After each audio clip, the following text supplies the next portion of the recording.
Hey, Spence. Yeah, Shane? Have you seen the cinematic masterpiece and member of the Criterion Collection, The Rock? You know what? I have not seen the cinematic masterpiece member of the Criterion Collection, The Rock, directed by Michael Bay. And have you seen one of the movies of all time, Con Air? You know what? I haven't seen Con Air either. I haven't seen either one. Well,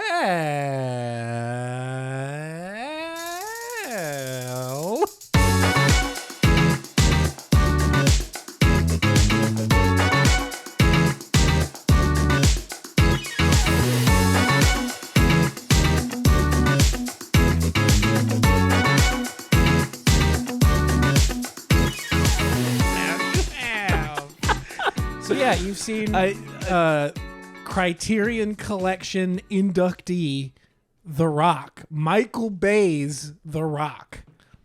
Michael Bay has 2 films in the Criterion Collection. He does indeed.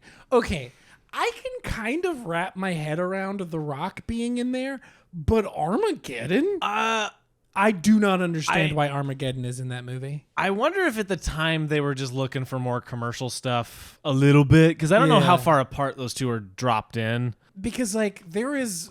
Look, I like Armageddon. Here's the thing. Why is it a Criterion? It's fun to clown on Michael Bay. It really is. Yeah. I do it frequently. But at the end of the day, he is like a weird auteur in his own right, I think, at least within American cinema. But anyway, that aside, he has 2 films in the Criterion Collection, never forget. Yeah. And one of those is The Rock. One of those is The Rock. The and other I one is honestly can't believe you haven't seen The Rock until this No, point. okay, well, let's just, before we get into this, and you can clown on me for that, 2 massive action movies I have not seen before. You filled 2 gaps for me, and I really appreciate this. That's not the only gap I'll fill. Oh, hey. In his movie, in his movie knowledge, because that's the point of the show. Yeah, literally. No. It's crazy that I haven't seen these, and it's crazy that they were both Nic Cage movies, a little Nic Cage double feature we're doing here. Yes. The B segment game might have more to do with that exact idea. Very excited about that. No, okay, so The Rock. The Rock. I think you are absolutely right in that this is the beginning of Bayhem. You know? I truly think that this is like what started, like literally the scene of the Hummer and the Ferrari destroying downtown San Francisco is truly the beginning of Bayhem. Well, did he only make Bad Boys before this? He only made Bad Boys before, and then Section 8 or something. It has some name. It was like his first like short or something like that. And then obviously commercials and things he had directed before. But it was Bad Boys and then The Rock. And The Rock is like truly... He just arrived at Bayhem. You know what I mean? There's no trial period. Yeah. He just showed up and did this. Like, because that's not really what Bad Boys is. Bad Boys 2 absolutely is pure Bayhem. Bad Boys is not Bayhem. It's not even trying to be Bayhem. It's not like he attempted it and failed and then figured it out with The Rock. No. Right. The Rock just happens. And if you don't know what Bayhem is, watch any of his know movies. What Bayhem you'll is. understand. If you've seen a single Michael Bay movie, you know what we're talking about. Exactly. Any Transformers, Bayhem. Yeah. Bad Boys 2 is Bayhem distilled to maybe his most pure sense, except maybe if you look at Six Underground, which is a movie I hate. Yeah. Six Underground is really funny. I was watching that with my little brother, and about 15 minutes in, I just started yelling. I was like, what is going on? Like, I couldn't wrap my head around anything that was happening, and it made me mad because I like to understand movies. Yeah. I understood none of it. Yeah. Movie's awful. You know what's funny about Michael Bay? I have not seen a single Michael Bay movie. Well, look, I've watched old Michael Bay movies, but the last in chronological order, the last Michael Bay movie I saw was the second Transformers. I have not seen a single one since. You haven't seen Dark of the Moon? I haven't seen Dark. Well, look, have I seen Yeah, chunks. I'm positive you've seen bits and pieces. I've seen chunks of Darker Than. That's the one without Megan Fox, right? Yeah. I have seen maybe 10 minutes of that total. Dude, can I be honest with you about the Transformers movies? Be honest with me about the Transformers movies. I love that we're talking about The Rock, but we're really just talking about Michael Bay. Hey, well, look, this is part of it. Michael Bay is so Michael Bay, like he is a character in his movie. I was gonna say when you give it when Bayhem is a descriptor for action, yeah, and something that other people sometimes try to emulate. It's fair to talk about him as but it's like his vision is so vision and voice is so specific. It's like if you're talking about especially the beginning of what he really became, like this is what The Rock is. Yeah. It's adding extra context to the rest of his career. The Transformers movies, the first Transformers movies I actually think is like just a good movie. Like, this is nothing really special. The VFX are really great and really hold up. Especially for the period. Yeah. Especially for the period. But they hold up, dude. They really do. Yeah. Which is wild. It's got an interesting energy and gravitas. Like the story, like works on a just fundamental level. You know what I mean? Like it's simple and nothing groundbreaking, but it works. I don't really like the second one. I think the second one is dumb. The third one is a blast, dude. Really? It's like it gets so melodramatic in a way that I enjoy for a movie like this, but the action in it is actually really good. Yeah. Like there's several fights and battle sequences in that movie that just rule. Like I don't have any complaints about it. I mean, the famous one where he comes flying in and sliding across the Chicago street, hacking up everybody. I'll take your word for it. I have no memory. It's like, look, because I rewatched him because I went to school with somebody who's like film school. Did you know I went to film school? Me. He like loves Listen them. up, ladies. Yeah, this guy. He loves them unironically. All of them, or at least the first three. Yeah. Okay. I was like, if you unironically love the later ones, the later ones are unwatchable. 4 and 5 unwatchable. Right. The first three I will hold are like watchable, even if the second one's really bad. And let's put it this way: the first one's a 3-star movie, the letterbox rating system. Yeah. And the third one is a 3-star movie. The second one is like 2 stars. The villain. This is okay. Look, I'll just steal my one main issue with The Rock right here with the second Transformers movie. The villain of that movie is called the Fallen, and the weapon to defeat him is called the Matrix of Leadership. Hell yeah. Michael Bay doesn't exactly ever worry about story or subtlety in any way. He does not give a flying shit about subtlety. Because The Rock's story works. Like as a like 90s action flick, it's pretty solid, you know? So credits roll on Con Air, and the first thing out of Spencer's mouth is, man, these movies are surprisingly plotty. Yeah. It's like, and yes, they are. They're like really plotty. Both of them. And I don't know, like maybe 90s movies were plotty, like 90s action was plottier than I remember. Like Point Break is. Point Break's like but Speed's not really. Speed's like a concept type movie. Die Hard with it. I don't know. Like Speed, it takes some turns. They do some, you know what? That's fair. I would say it is actually like Die Hard with a Vengeance is very plotty. Like that's quite plotty. They get off the bus and there's still like 30 minutes left in the movie. That's true. Whoa, like legit. Yeah. Like so maybe that was just and I hadn't been watching very many 90s action movies as of late, I guess, because like that was something that surprised me. Because The Rock, I thought most of the movie was going to be on The Rock, and like only half of it is. Ooh, man, that first like 45-minute chunk of just getting Sean Connery into the story, it's like I forgot how long that feels. And it's not all of it's boring. There are chunks that drag. There's some of it that's quite entertaining. It's though. not even like bad. It's just longer than you expect, especially. And they give it a very specific, in 40 hours, you have to pay me $100 million, where, $83 million will go to these people and their families, and I will, split the rest at my discretion or whatever. It's like 40 hours. All of what you see takes place within 40 hours. Yeah, there's a car chase. We're getting a guy out of prison. We're transferring him here. He breaks out for a while. You catch it. It's like, whoa. And then you have to suit up for the mission. And then you have to suit up and gear it and train everybody. Well, okay, Michael Bay does this too. His Armageddon is also like, you, untrained soldier. Yeah. You're coming with us. When all he had to do was take the canister out, pull a chip and put the canister back in. Yeah. It's the same as Armageddon when they train drill guys to go into space. It's like, no. That anecdote is just the funniest shit ever. The Ben Affleck. If you ever watch Armageddon, watch it with the director or the commentary. I don't know if there's multiple, but watch the one that Ben Affleck is on because he just shits on the movie the whole time. Yeah. It's amazing. It's wonderful. And Ben Affleck's like good in that movie too. Yeah. As good as everyone is, you know what I mean? The Rock is deeply entertaining though. Yeah. It's not quite as it isn't the obnoxious stuff that he does now. I mean, it's there. It's there, but it doesn't bother me nearly as much. Yeah. And it has a good villain. Yeah. Yeah. Which, by the way, the cheat code for any movie is just cast Ed Harris. Yeah. Like that instantly makes your villain 15%. Just makes your movie better. It really does. Ed Harris. He's amazing. I love Ed him Harris. so much. Come on the podcast. Could you imagine? I would be thrilled. Dude, we need to get a shirt made that just says Ed Harris. Ed Harris, come on the pod. Just a picture of him from Westworld. Getting a fucking tattoo. Yeah, if he comes on the pod. No, to get him on the pod. I love this. No, but I like genuinely the villain. His motivation is really grounded in something that I can believe. I can buy for how heightened the movie is. Right. I can buy this emotion. Yeah. And Nic Cage's emotion is there. Sean Connery, like he goes out of his way to give Sean Connery like something. You know what I mean? Yeah. He in a way that like the Transformers movies don't have. In the way that like.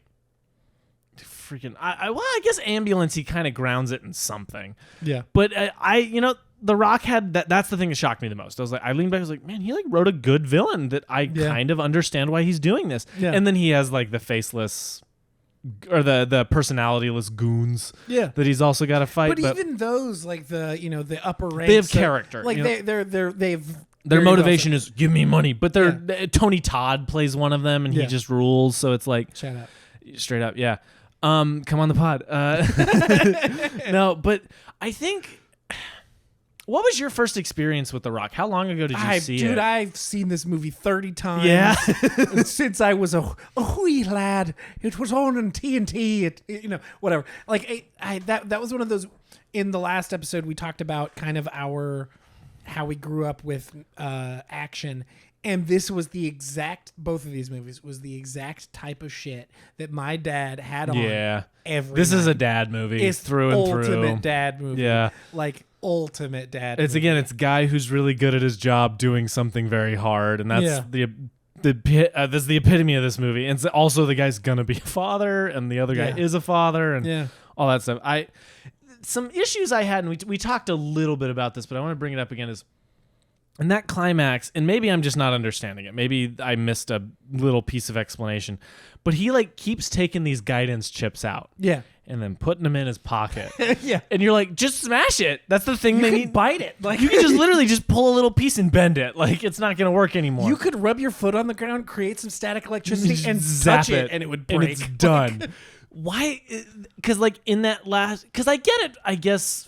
From like he's not a tactician, so he's just grabbing the part and shoving it in his pocket. Yeah. And then after Sean Connery like throws him on the ground, smashes him, and is like, which is a cool moment where he's like, "No, we're not giving in to this guy." I like that.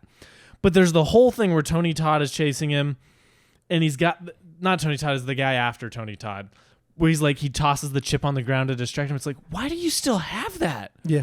And it's like what I pitched to you is, well, why didn't they make it where one of the canisters is like gonna break, and so they have to keep one chip, reinsert it into the rocket and blast the rocket off away from people, right? Or else it will kill everyone, all the hostages, because then it just adds a layer of like reasoning to why he's doing this, but also like tension, and that's like the part with Michael Bay that frustrates me, where it's like that felt so obvious. There's a few of those things in this movie where it's like, now why'd you do that? Like it's like, and the reason is cause stakes.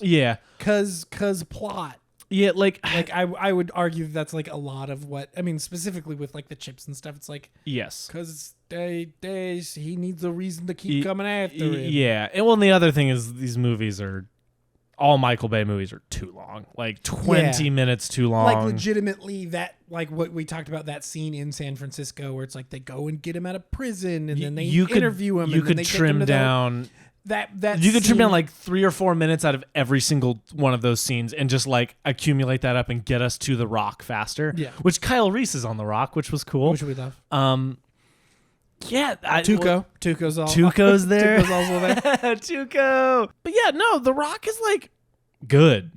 Yeah. It is like It's like epitome of 90s It action. is the epitome of American 90s action. Yes. Where it's like, honestly, like I was thinking about it when we were talking about, I honestly think it like a lot of why it's so plotty is it was taking so much of like the kind of 90s thriller of the time, which, the very plotty, very, like character the driven MacGuffin thing that is like overly explained. Right. And I think that probably has a lot to do with it, where it's like other contemporaries, at least in terms of like action and movies in the 90s, like that, in other places of the world, like aren't plot heavy at all. It's just badass action. Yeah. Where it's like this, it's like, I think it's like taking from the popular cinema at the time, which was like the thriller. And that kind of thing. Well, and it's, I mean, we'll talk about 90s action in general when we get to Con Air, because I think some of my takes fit that a little better. Yeah.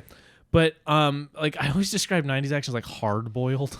Yeah. If that makes any sense. Like deep fried. Yeah, a little bit. Yeah. Like Yeah. they just have this like interesting thing in so many, because it's like, it's not quite 80s action. We're past the like buff godlike truly. Arnold Schwarzenegger and Sylvester Stallone and those guys, and we've entered into like Bruce Willis coming in like the late 80s with Die Hard, changing it into like your Keanu and your Nic Cage being your actors, where they're buff, but they're not like Greek statues. This is the movie that made Nic Cage an action star. Movie that made Nic Cage an action star. He'd been in dramas. Had he and won his comedy. Oscar yet? I can't remember when Leaving Las Vegas came out. I don't know, actually. That's a great question. But so it transitions into this, but it still has that like 80s sense of sending it. Yeah. So he had been in Leaving Las Vegas literally the year before The Rock came out. Yeah. So Dude, like he was already like a well-known famous actor at this point. I mean, like Raising Arizona and all the stuff he had done before. I talk a lot about like I was listening to podcast with Ben Affleck, the Smartless podcast, where he's talking about, he was just talking about Matt Damon, how Matt Damon is really specific about the directors he wants to work with. I talk a lot about Tom Cruise being that way. Like Tom Cruise has worked with Martin Scorsese, Steven Spielberg, like Stanley Kubrick. He always talks about he's worked with like 5 great directors before. You look up his movies and you go, wow. He's worked with a ton of great people. Nic Cage is like Brian that. Brian De Palma. Christopher McQuarrie is one guy he considers one of the great directors he's worked with, which is awesome because I do think Chris McQuarrie is a great director. Yeah. Nic Cage is like that dude. Francis Ford Coppola, who's his uncle. But Michael Bay. But you can tell he's like thinking about who he's working with. Yeah. And then he ran into his money issues and had to just take every job he could get. Never phoned it in, Nic Cage. Never. Really, I love Nic Cage. Yeah. Like, hard stop. Yeah. I love Nic Cage. Yeah. He's insane, but you can always tell he's treating it with some kind of like actor reverence. Yeah. He's always giving it his all. Yeah. He played Ghost Rider twice. And he definitely did do both of those. And movies. he almost played Superman. Yeah, which is his son's name is Kal-El, which is just the wildest thing insane. Ever to see him in the I suit. want to see that documentary, The Death of Superman Lives or something. It's like there's a documentary on the rise and fall of it. It's really interesting. I didn't know about that. I've heard it's a great documentary. Anyway, Nic Cage, I love Nic Cage. The Rock is solid. I also love the like action movie thing of making the protagonist not the badass. Yeah. But he's put in, it just instantly ups the tension of a movie. Totally. 100%. Great idea. It's like he is clearly like one of the best in his field. His field just isn't kicking ass. But if he's getting in a fight, he's going to lose. And when he does win a fight, it's because he outsmarted his opponent. There you go. You know what I mean? Legit. Like it creates really good tension. Yeah. And makes you kind of endeared to him because he has to use logic to get out of it, not just his fisticuffs. Yeah. So I really dig that. The Rock, I mean, it looks like a Michael Bay movie. Yeah, like my thing with Michael Bay and specifically this movie is like Michael Bay cares so much more about energy and momentum than he does about clarity in any way, shape, or form. Yes. Like Michael Bay has never seen a map. He does not understand geography. He's never done a shot diagram. He would misspell the word geography if he tried to spell it. Yeah. What he is great at is creating like tension and creating feeling and energy and momentum. Well, I mean, and it like all of his movies, all of his action scenes are so frenetic, you know, in a way that is very like moving. It's powerful. it does. It's effective. It's effective. It's just not. It's just not clear. You just don't know what's going on. I mean, Right. you'll like get it enough to move on. I mean, it's not like it's bad. That's the thing. I think that's the point. Is it's not bad. It's just not like peak action from a clarity standpoint. You could make the argument that that's the point, though. Is like if you were in one of these situations, whether you're the person driving or one of the bystanders. Like, I mean, you look at Nic Cage's character. He's not used to any of this. So all of it would feel very frenetic. Yeah. It would feel very, crazy, and you can't tell what's going on. Like whether you're Nic Cage's character or you're just an innocent bystander on a street, it would feel like this, Like you could make that argument that is what he's going for. Whether it is that is actually the intention or it is a byproduct of just how he likes to create a feeling and how he kind of maps out these scenes. Either way, it still is effective in some way, shape, or form. Yeah, like specifically, I think his early work is that way. Like I think eventually he starts shooting with a bit more clarity here and there. Like specifically when CGI became such an option. It's like you just have to. And I'm thinking of like the Transformers movies where there's quite a few like of these shots where it's like really wide and you're following a character do a thing in one shot. Yeah. But then you get to something like Six Underground, and I was just about to say, I was like, I know, and it's back to that like insanity. I'm trying to think of Ambulance because Ambulance was the whole thing is the drone thing, so it really is like the one take. But Ambulance does have a lot of that. That in the non-car chase stuff, it's back to that Bayhem insanity editing and shooting. And that being said, like, I mean, this movie, I mean, like, it's sexy looking. Like, like you can't. That is the utmost praise you could give Michael Bay is he can make anything look sexy. Yeah. Like he can make anything look slick and expensive and fucking cool. Patrick Willems put it the best way. It's like the best shot in any other movie is like an average shot in a Michael Bay movie. Right. But I would like, maybe that's how he puts it, but I also think he also, the highest effort shot in any other movie is just a normal shot, and which is like a problem.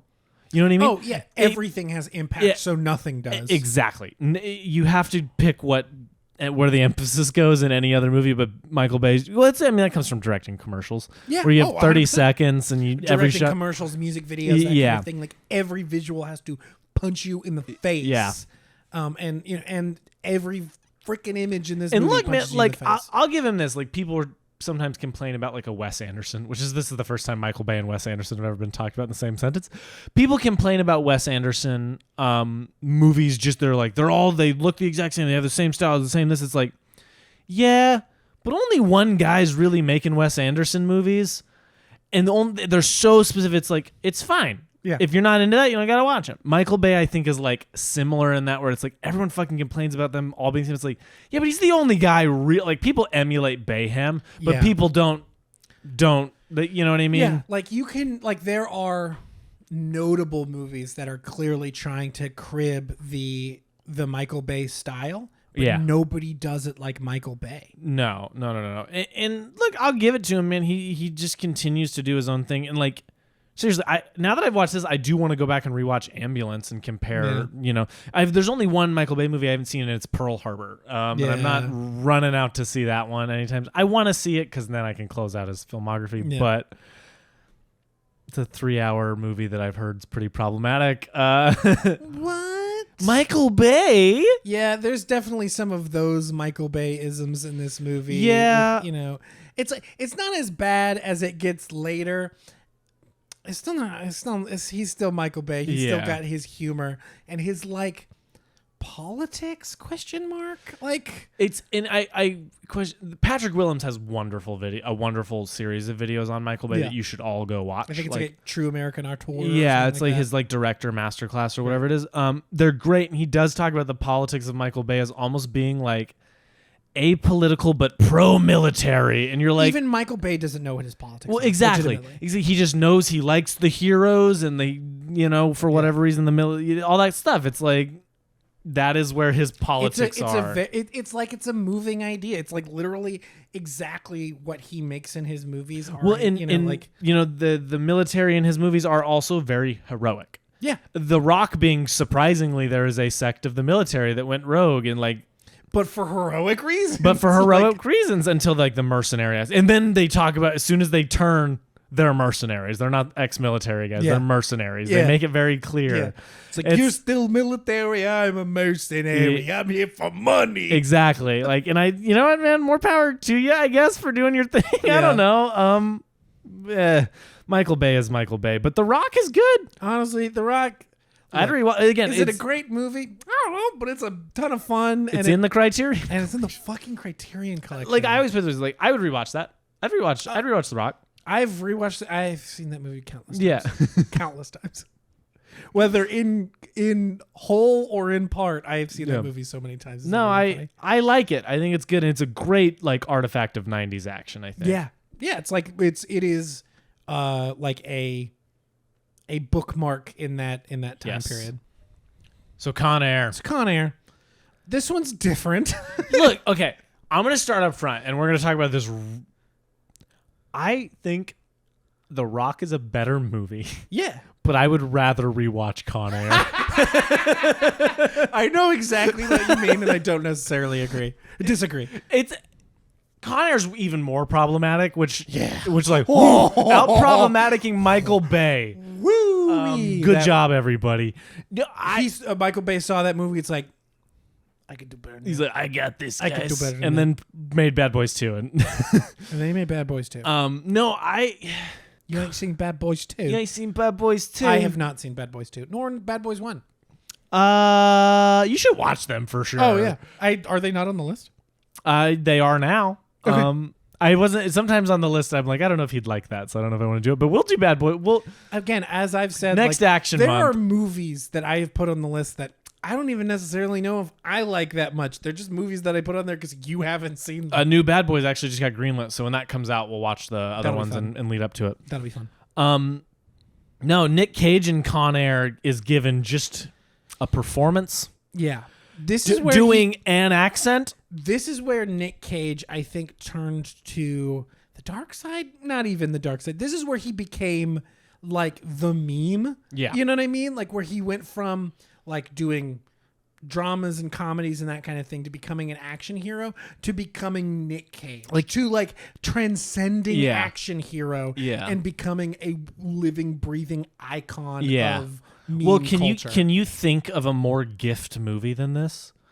Oh, when you said gift, I thought you meant like a present. No, like gift, like a gift. It was a gift to the world. That too.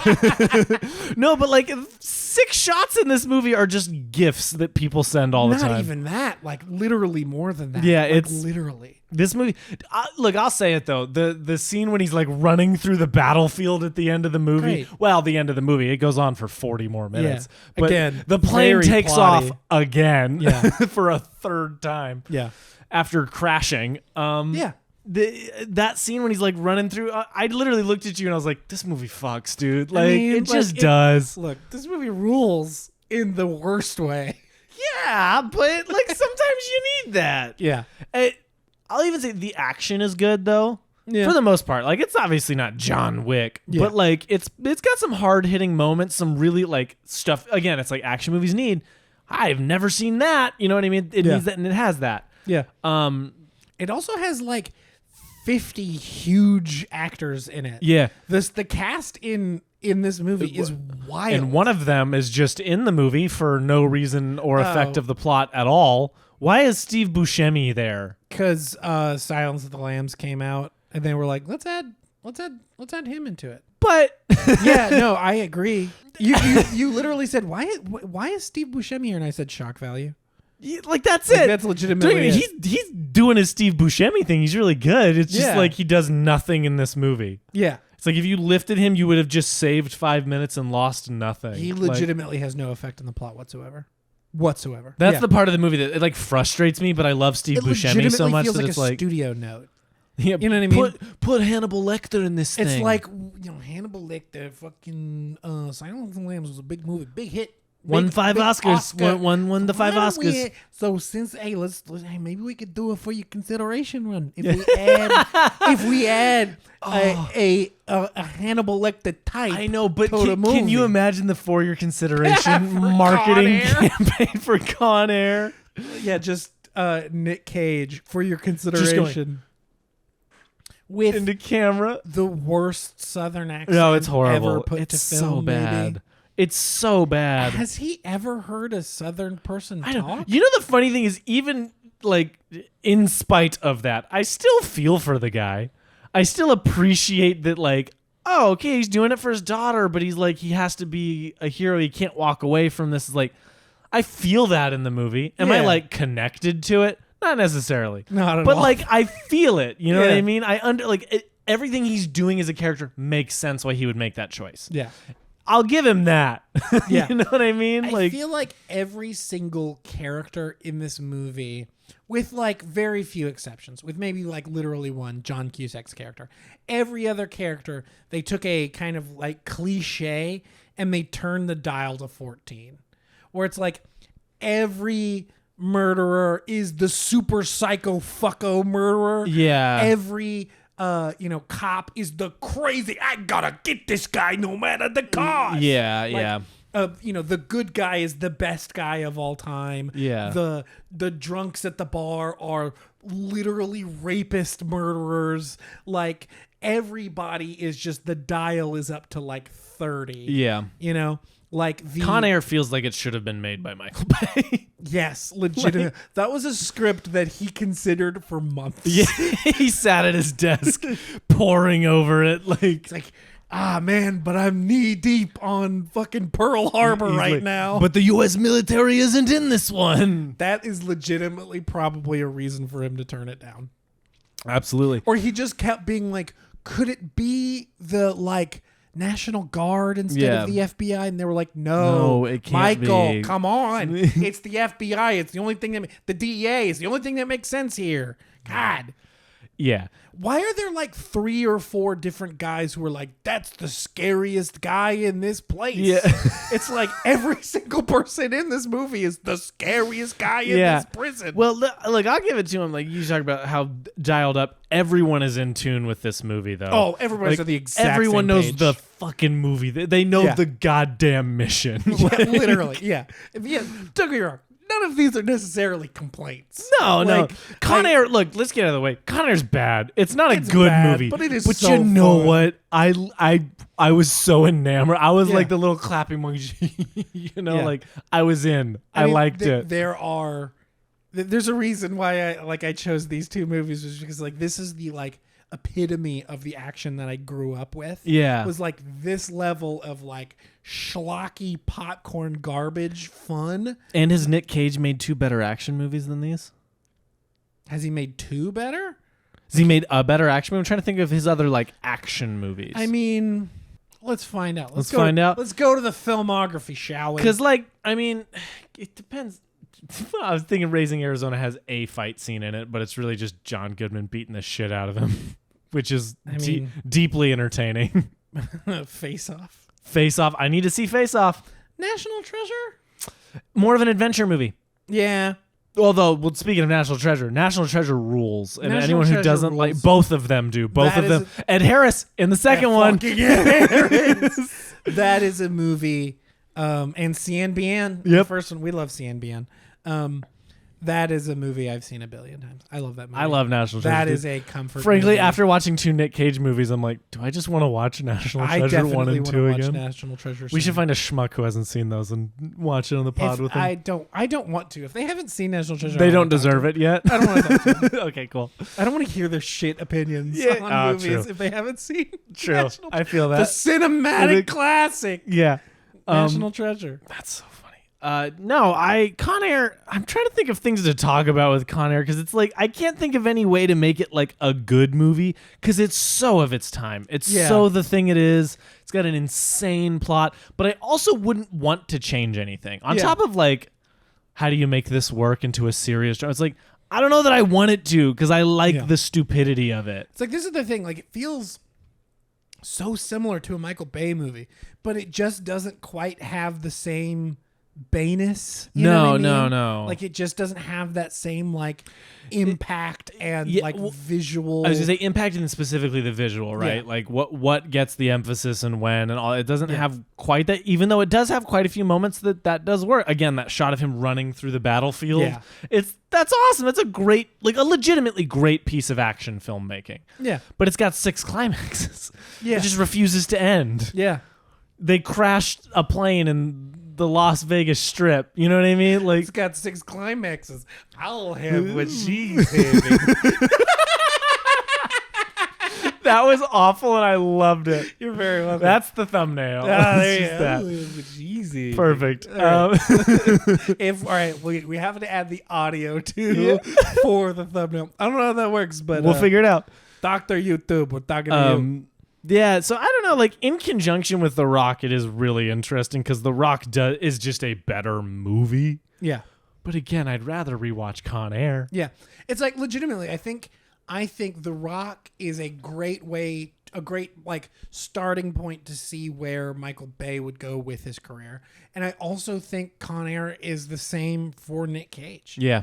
Where it's like I think Nic Cage's character in The Rock feels a little bit more like the stuff he had done previously. Yeah. Where this one, it's like, no, he's like supposed to be a badass. Yeah. In the way that he's not in the first one. Or in The Rock, excuse me.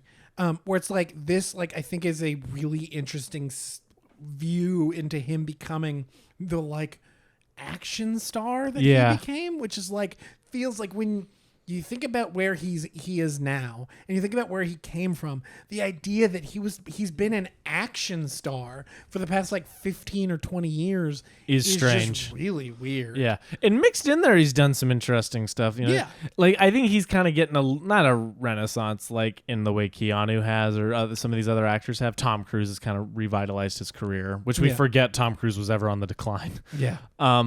But he's the unbearable weight of massive talent did quite a bit for bringing people back into being like this guy, and he's in that new movie Renfield, which I'm like actually interested in seeing, and it looks fun. At the like that's least. the thing and is he looks like he's chewing up. You know the a scenery. hilarious thing about that?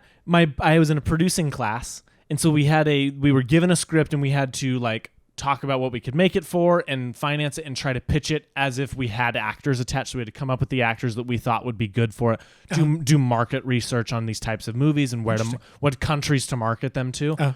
It was an amazing learning experience. Like I really learned a lot from that. But in our group, it was a vampire script. It was a Dracula script. Yeah. But it was a comedy. And so we pitched Nicolas Cage. And a day or two after we presented, they announced that Nic Cage was playing Dracula in Renfield. And we were like, where's our check? We came up with this first. Where's our check? We announced this first. All right. I don't need anything up front, but I'm asking just residuals. Just a couple back end points. Just a few. Just give me some ziggies. Yeah. Ziggies, baby. Yeah. But anyway, like, I love that. And then my favorite joke to make is after the Renfield trailer when he's like, let's eat. Like, whatever. Yeah. And I always lean over and go, I just wish Nic Cage would send it just once. Just really. He's just so reserved. He's so reserved. I wish he would just give his all one time. Come on. You're like, this is so fun. Just like, come on, give in. Submit to the process. Because I think he's like good in the National Treasure movies. He's doing big stuff, but he's good in those movies. Yeah. Look, man, I'm all about Nic Cage. This is a really fun Nic Cage double bill also because you get like two interesting sides of him, like for all the reasons you were talking about. The two sides of his and you track persona. His evolution, and it's these movies. Hey man, you could do worse than watching The Rock and Con Air on a Saturday evening. Hey man, that crack a cold one with the boys. Yeah, and watch Con Air and The Rock. Yeah. Anything else we want to talk about with these? Or we want to kind of shift into lessons. Sean Connery is a bad person. Yeah, he's a good actor, but a bad person. Is he still alive? No, I'm pretty sure he croaked. Pour one out, I guess. There we go. His wives will piss on his grave. Yeah, and that's what he deserves. Yeah, that is an interesting thing to look back at some of these. And I mean, the fucking character he's playing is also shitty. Like, anyway, yeah. No, you're not gonna hear an argument from me. I'm just agreeing. Yeah. But lessons. I've seen these movies too many times. I'll be honest. I'm too like Like, it's just like, honestly, like if I were to take lessons, it would be like what not to do. You know what I mean? Like, again, I love these movies and they made money, so it's not like I'm coming from some high horse or anything like that. But it's just like, I think, like I talked about, there's certain things specifically with Michael Bay, like he prioritizes like, you know, energy and the kind of like frenetic pace over clarity.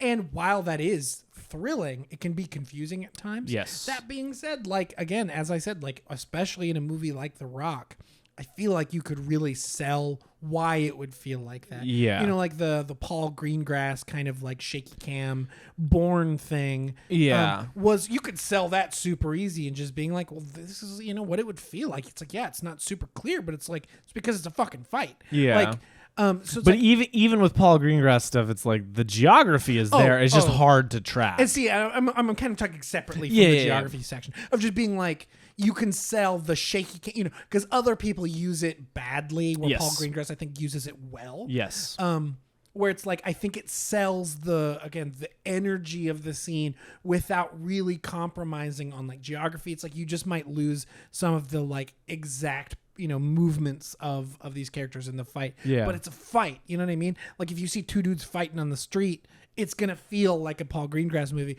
Or it's like, I think you could take the criticism or take the explanation that like it's a Hummer just crashed through a train. Yeah. Like it would be hard to track. Yeah. So it's like, I think if you have a script, a story, a setting that makes sense with that kind of visual, you can sell it. But then there are just times where there are certain movies, certain plots, certain settings where that just doesn't sell in the same way. Where it's like, this is a different location. These are professionals fighting professionals. Like, I think it should feel a little bit more clear and streamlined. And I think this movie, I think The Rock is kind of like the perfect little in between. Yeah. Of like, you could sell it in terms of like story of why it would feel like this, without, you know, losing too much of the action. That being said, still really thrilling. Yeah. Still a good time.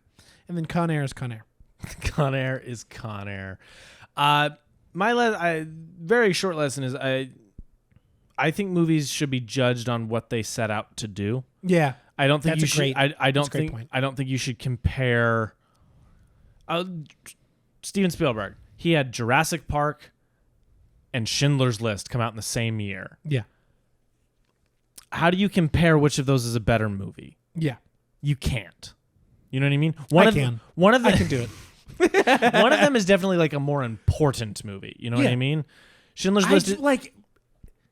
I legitimately, I don't know which one you're talking about. That's the funny thing. Well, yeah. You know what I mean? Like, Well, I mean, obviously- important to the world, important to cinema. There's a conversation to be had there about which And of that's those. what I'm talking about. But I mean, like, one of them is more important to like culture and the world and like history. But like, and then one of them is like pop culture and cinema and like things like that. But it's like those movies from the get set out to do entirely different things, Right. And so you need to judge how good a movie is based on what its intention is. Yeah. So we talk a lot about a movie called Nobody with Bob Odenkirk. yeah. Everyone's like, look, is that a good movie? I don't know. But it's like, for me, it is. Yeah. It did and accomplished everything it set out to do. It set Yeah. out to be a funny movie with well-shot action with like memorable characters. Yeah. And it is all of those things. Yeah. It's like, that doesn't make it a perfect movie by any means. No. But it set out to do what it wanted to do, so it is a good movie in my 100%. mind. And I think The Rock specifically is a good movie in spite of all the Bayhem shit. Yeah. You know what I mean? It's like, no, this is what this movie set out to do, and it was effective at that thing in a way that, like, I don't think Six Underground, another Michael Bay movie, is. It set out to do something, but it's like not good at what it's doing. Yeah. But like Ambulance is. Ambulance sets out to do a specific thing, and it does that thing very well. Yeah. So like that's like when judging movies, I think we need to remember that part of it. Yeah. And I think The Rock and frankly Con Air are good examples of like accomplishing what you set out to do. Yeah. I think to your argument, to your credit, I think to add a piece of that, like what we talked about earlier, Every person in this movie knows exactly what movie they're Yes. Mm-hmm. in. Nobody thinks this is Shakespeare. Yep. Nobody thinks this is Leaving Las Vegas. They all know they're in Con Air, and they are all turning the dial to 15. Yep. When they need to. Yeah. And how they need to. And I think like making sure that everybody in the cast, everybody in the crew understand what movie they're making, it can still be a blast and a good movie. Like, look, is it like a cinematic masterpiece? No, it's good. Yeah. It's fun. It's energetic. Like, I mean, according to Criterion. I'm talking specifically about Con Air. But honestly, the same goes for The Rock as well. It's like everybody like, and see that one's even like The Rock. I actually think they're like the performance in the movie are actually quite good. Yeah. In a way that like I think like Con Air is just big and broad and fun and schlocky and actiony, where The Rock like actually has some like big moving performances. I mean like every scene with Ed Harris, literally just every scene with Ed Harris. Yeah. Kyle Reese, where he's in the, when they're in the gulag. Like, I cannot give that order. Good shit. It's like, look, it's foaming, screaming men yelling, but they're putting their whole pussies in there. They're putting their whole Kyle Reese sussy in that right there. Yeah, dude. Ed Harris sussy. Yeah. Ed Harris. Anyway, moving on from that. So yeah, I'm glad we watched these. It filled two gaps for me. They're cool movies. I really enjoyed them, and I do feel like I got stuff out of them. You know what I mean? I legitimately can't believe you hadn't seen them. It's insane to me. I remember one time we were at movie Is trading. it rated R? Yeah. Oh, okay. Interesting.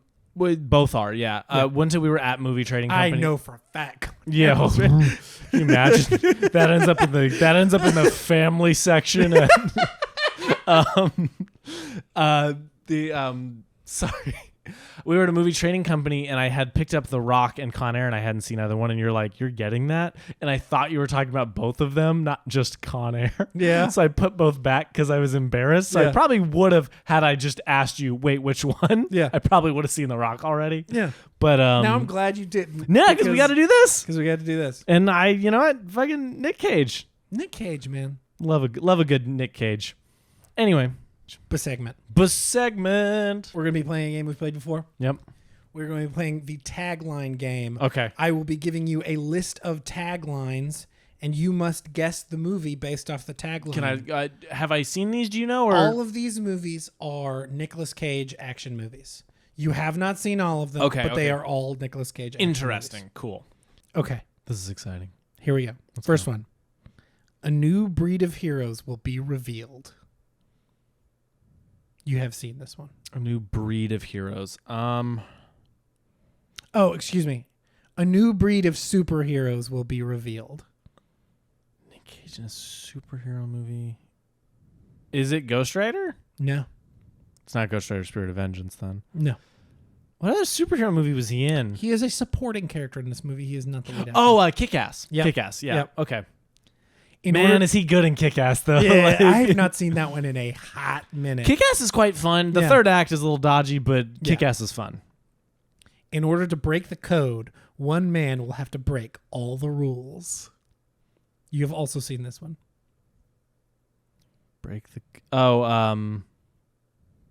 National Treasure? Yeah. Yeah. Yeah.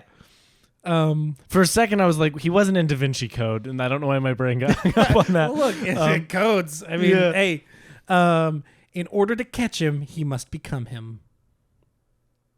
Face Off? Yes. Yep. They were deadly on the ground. Now they have wings. Shit. Have I seen this one? Yes. Now they have wings. I don't know this one. Wild guess. Came out in the 90s. And I've seen it? Mm-hmm. No, I don't know it then. What is it? Con Air. Oh God, that was the best thing that's ever happened to me. So this is the end of the podcast. We're gonna wrap it up for the day. Long ago, he made a deal to save someone he loved. Ghost Rider. Yep. That is a horrible tagline. Yep. Cocked, locked, and ready to rock. The Rock. Yep. Okay. This one is a weird one. I'm not even positive if you've seen it, and I'm not even sure this is the real tagline. Oh, great. So if you... Awesome. Huge asterisk on this one. Bikers, gnarly psychos, and crazy evil. Ghost Rider Spirit of Vengeance? Nope. Drive Angry? No. Good guess. I don't know. It is Mandy. I haven't seen Mandy, but it's playing in Alamo this month, and I'm going to go see it. No fucking way. Are you serious? Yeah, it's Oh, playing shit. We're seeing the shit out of that. Okay, cool. We're seeing the shit out of that. Okay. Ice Cold, Hot Wired.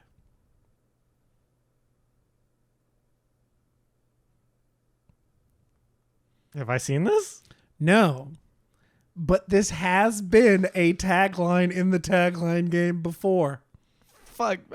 That was forever ago. I've slept since then. Like I don't know this one. What, you don't listen to all the podcasts over and over again? Oh, I technically do because I edit them. Okay, but Ice Cold, Hot Wired. What's Hot Wired? is that Drive Angry? No, good. Wired, Wonderful guess. Wonderful guess. I don't know it. It is Gone in 60 Seconds. Another one that I actually do want to watch now that I'm just on I've this weird seen Nic that Cage one. like. I actually remember it quite well. I don't know. It's like similar like Con Air, where it's like it knows what it is and it's doing that. Yeah, It's fun. It's not bad.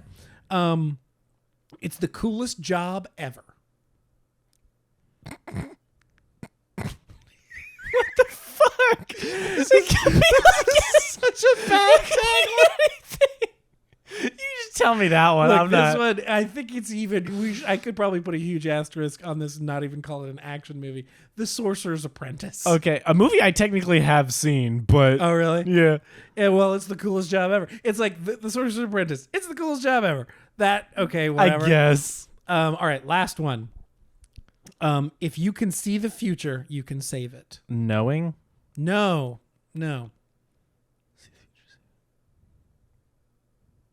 Is there another movie where he sees the future? Yes. Have I seen it? I don't know. I don't think so. Okay, then I don't know it. Next.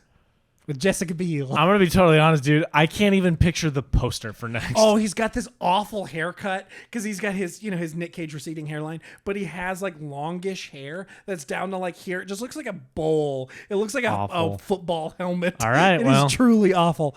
That movie, I've seen that movie like 10 times. Everyone has those where it's like, why Yeah. have you seen that 10 times? I don't know. Because it was It on, just happens. Because it was on Stars Yeah. every weekend, and every time it would turn on, I was like, I don't know, fuck it, and turn on. I've seen Next. X-Men Origins Wolverine more than almost any movie ever. Okay. Yeah. B segment part 2. Okay. Me and Megan, and maybe this will be part of my recommendations. I've got 2 recommendations for today. Me and Megan were talking about best sequels. Oh, okay. Yeah. So like movies that are better than their first, not like literally second movie in the franchise, not not the third, fourth, fifth, sixth. Like it has to be the second one. In your opinion, what are the best sequels? Empire Strikes Back. Great, I agree. I mean, Godfather Part 2 Godfather is in Part that 2. list. I'll be honest, like, you know me. Now, this is more of a what's your opinion on this, but Two Towers, dude.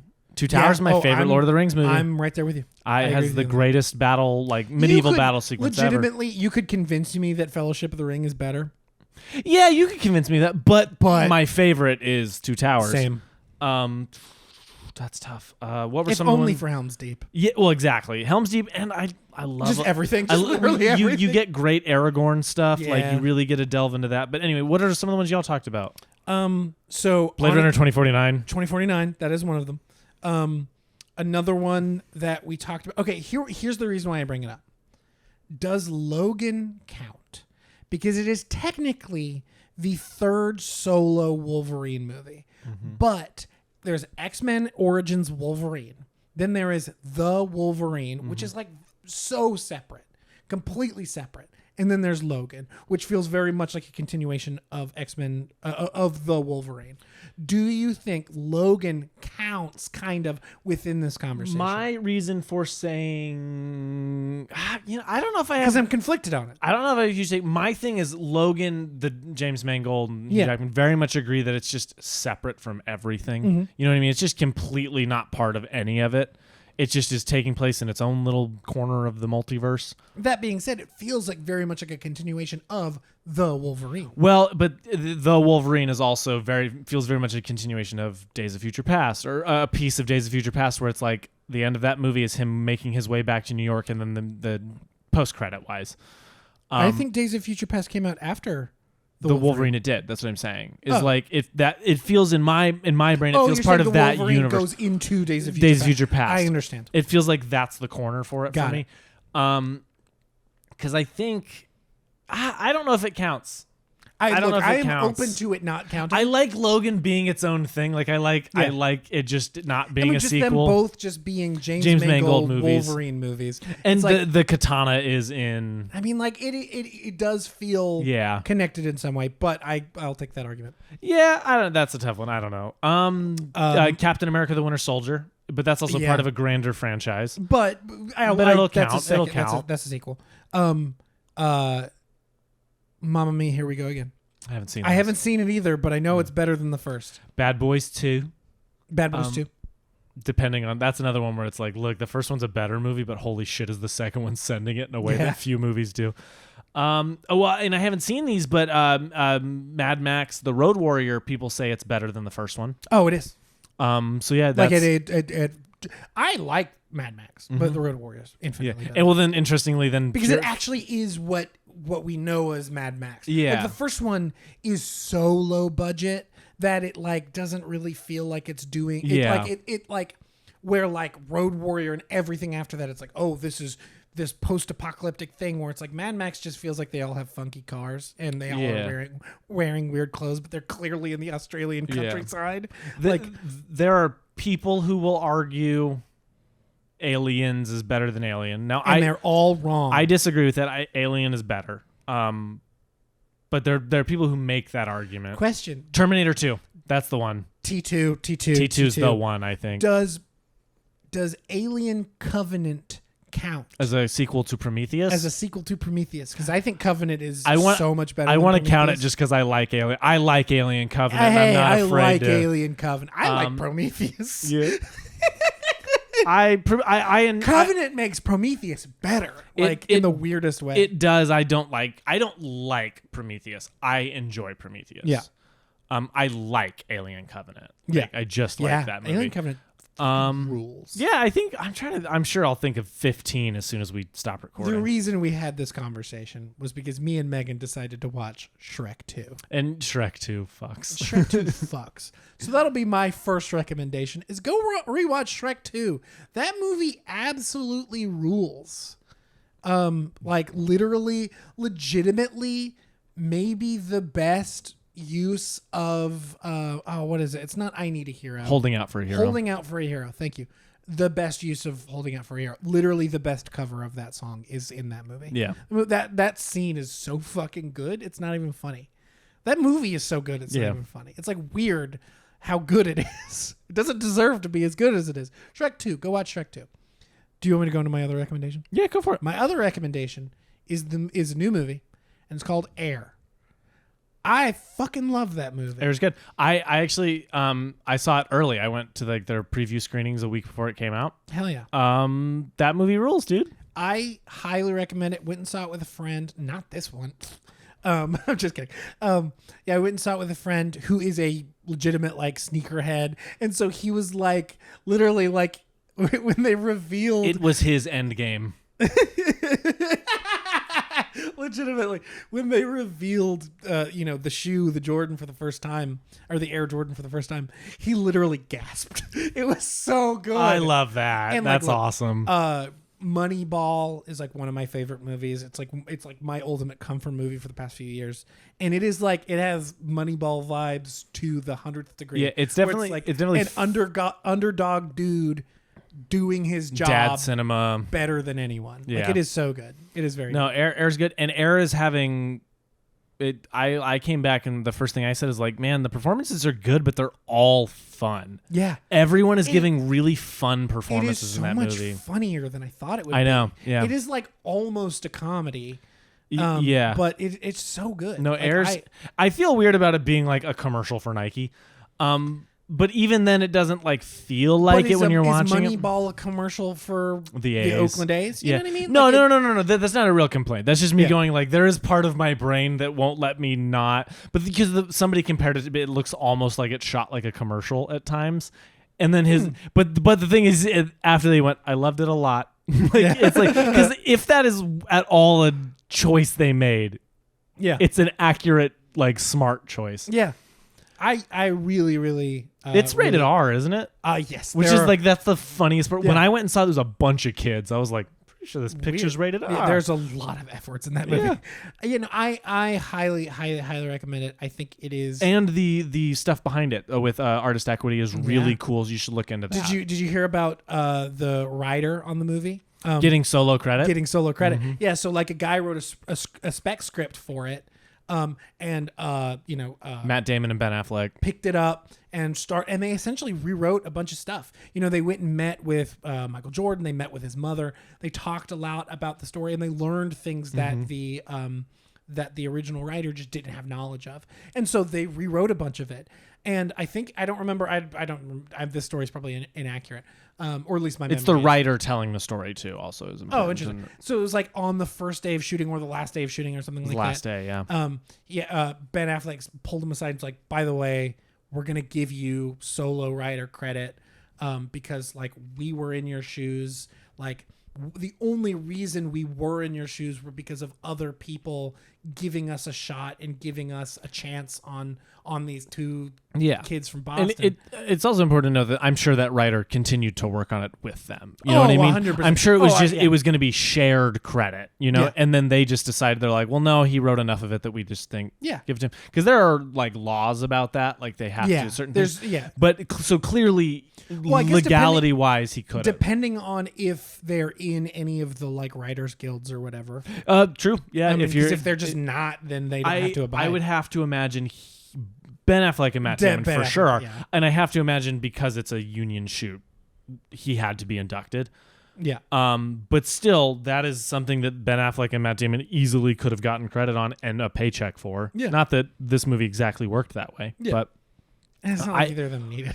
No, I think that's so cool. It's so cool, and like I love what they're doing with artist equity. Artist equity. And he said, he's like, we don't want to make a ton of movies, but the movies we do make, we want them to be awesome. So like, I hope they, I hope every 5 years they just make a movie. You know what I mean? I love this movie. I think everybody should go to a theater and see it in a theater. Yeah, it'll be on Prime, but go see it because all of April, I believe, it's only in theaters. It's worth seeing on the big screen. It is. Look, it's not like the craziest visuals of all time, but it's worth seeing with a crowd. Yeah, people who are gonna like it and enjoy it. It's super fun. Like it's not like.